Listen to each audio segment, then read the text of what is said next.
Welcome to our tutorial on using the converter tool in MAPOG Map Analysis. It's like magic. You give it your data in one form, and it turns it into another form that you need for your analysis. Now, let's walk through the simple steps of using the converter tool. Step 1. Upload the data. Click on the Process Data and choose Converter Tool. Here upload your KMZ file. And click on the Upload button. You can also add your recent data.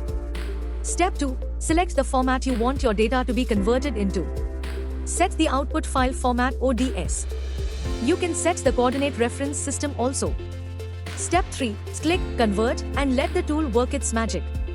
Step 4. Finally, review your converted data to make sure it looks right. And download the convert file. And there you have it. You've successfully used the converter tool in MAPOG Map Analysis. Now you can easily convert your data for all your analysis needs. Thanks for watching. Be sure to try out the converter tool yourself and don't forget to explore our other tools.